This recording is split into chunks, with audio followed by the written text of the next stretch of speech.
नमस्कार। आज मैं आपको सुनाने जा रहा हूँ शंभू शिखर जी द्वारा लिखी गई पुस्तक लॉकडाउन की कहानियाँ से एक कथा, जिसका नाम है इमेज का संकट।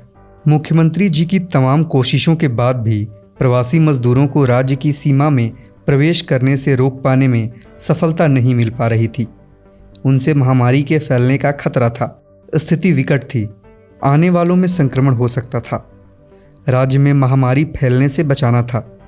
वे अपने विश्वस्त नौकरशाहों और कार्यकर्ताओं के साथ मौजूदा हालात पर विचार विमर्श कर रहे थे।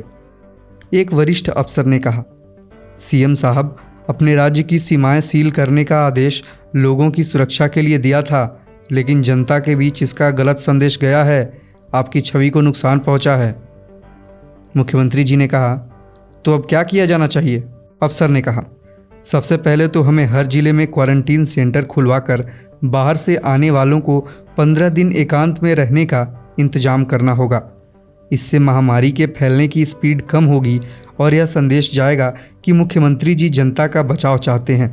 जब 15 दिन बाद सेंटर से लोग जाने लगें तो उनको कुछ नगद रुपए, मास्क, सैनिटाइजर देने की व्यवस्था कर दें। इससे कुछ और छवि सुधरेगी। इसके बाद केंद्र सरकार से अपने राज्य के लोगों की सुरक्षित वापसी के लिए स्पेशल ट्रेन की मांग करें। केंद्र ने बस चलाने की इजाज़त दे दी है। आप कह दीजिए कि इतनी बसों का इंतजाम नहीं कर पाएंगे, ट्रेन चाहिए।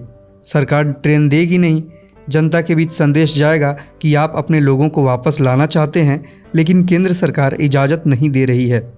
मुख्यमंत्री जी ने कहा, विचार ठीक है।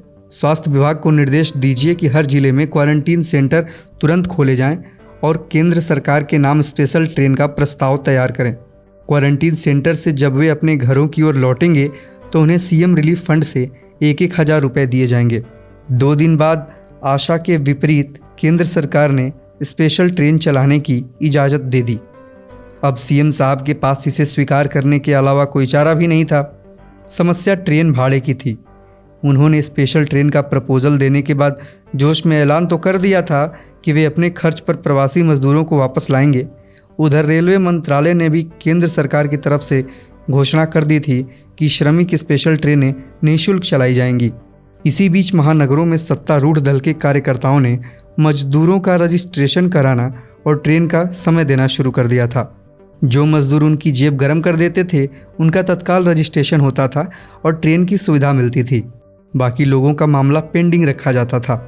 रेलवे को न केंद्र सरकार पैसा दे रही थी, न राज्य सरकारें। रेलवे सरकार से सीधे इसकी मांग भी नहीं कर सकती थी।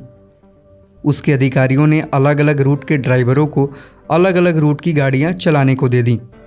रूट की जानकारी नहीं होने और सिग्नल व्यवस्था चरमरा जाने के कारण कहीं के लिए चली ट्रेन कहीं और पहुंचने लगी। अब केंद्र सरकार की छवि पर असर पड़ने लगा। वह पता करने लगी कि गड़बड़ी कहाँ से आ रही है और उसे कैसे रोका जा सकता है। अंततः रेल अधिकारियों को सरकार ने तलब किया, बातचीत की और व्यवस्था को सुधारा। सत्तारूढ़ दल के लोगों ने पार्टी कार्यकर्ताओं की अवैध रजिस्ट्रेशन काउंटर बंद कराई। प्रवासी मजदूरों की घर वापसी की प्रक्रिया पूरी होने तक केंद्र से लेकर राज्य सरकारों तक को अपनी इमेज बचाने के लिए खासी मशक्कत करनी पड़ी।